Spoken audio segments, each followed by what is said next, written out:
Hello and welcome back to my channel. If you're new here, thank you very much for stopping by. I'm awfully glad you're here. So the question is fruit-flavored tea real tea? Well, it depends. In many cases, no. Tea is one of those umbrella words under which a number of definitions fall. In some parts of England, kids might come home from school and say, "What's for tea?"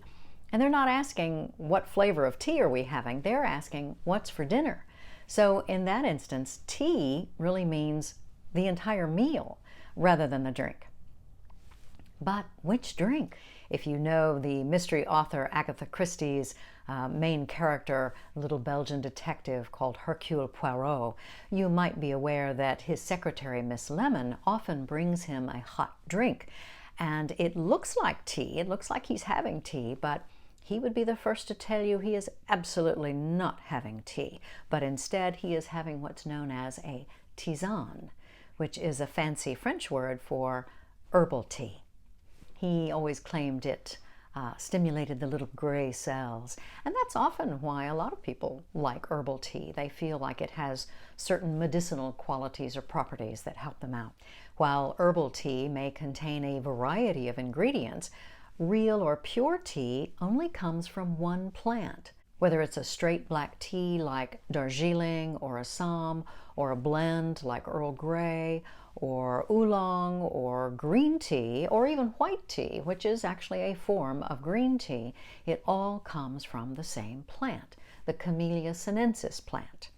The different forms and flavors of true tea come down to where it's grown, when it's picked, how it's picked, its oxidation, and how it's blended. Earl Grey, for instance, is pure black tea, but it's infused with oil of bergamot, which gives it that very distinctive flavor. The strength of that flavor comes down to who's doing the blending, so you might get a stouter flavor from one company over another. A tisane is an herbal brew called tea, but it doesn't have any Camellia sinensis leaves in it at all. Instead, depending on the flavor, it can have leaves and stems from various herbs, spices, dried flowers, even dried fruits. Another key difference in tea and a tisane is the amount of caffeine. Pure tea will always have some, even green tea, although some companies like to say they don't, it does. Green tea contains from 30 to 50 milligrams of caffeine per 8-ounce cup, depending on where it's grown, the time of year it's picked, and how it's processed. Now, a cup of black tea has about twice that amount, 45 to 90 milligrams. And by comparison, an 8-ounce cup of coffee still has about twice that amount. And the amount of time you allow your tea to steep also impacts the caffeine level. The longer the steep, the higher the level of caffeine in your tea. So a tisane or herbal tea is what you want if you're trying to avoid caffeine altogether. It's one of the reasons why chamomile tea is so popular at bedtime. It not only promotes sleep, but it has no caffeine in it. So the good news is that with the popularity of flavorings these days, there is no shortage of tisanes or herbal teas on the store shelves. Companies like Celestial Seasonings, the Republic of Tea, Pukka, and Twinings all offer a wide variety of herbal teas. So many that sometimes I have to search the shelves to find the pure tea.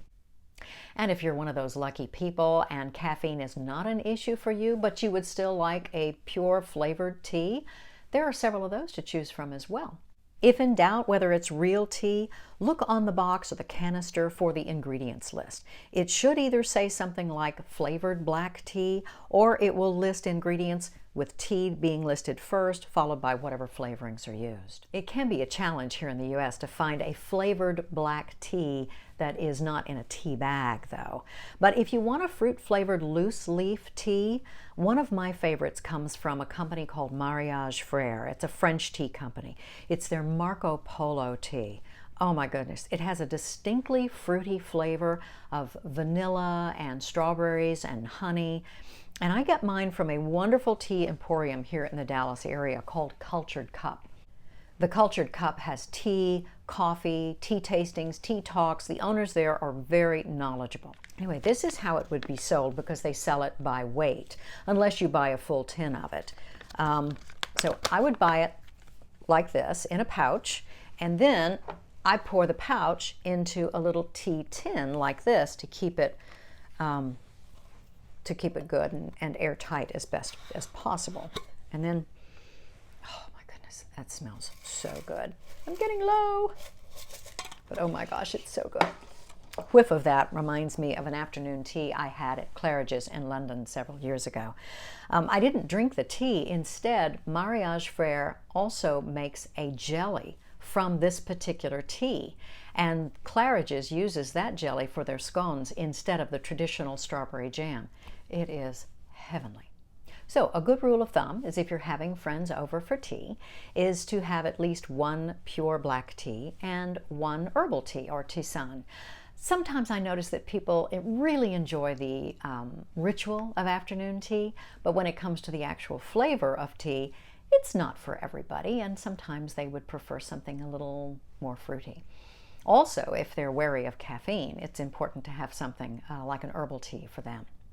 The good news is that there is such a variety out there these days that it can please both those who love pure tea and those who would prefer a tisane.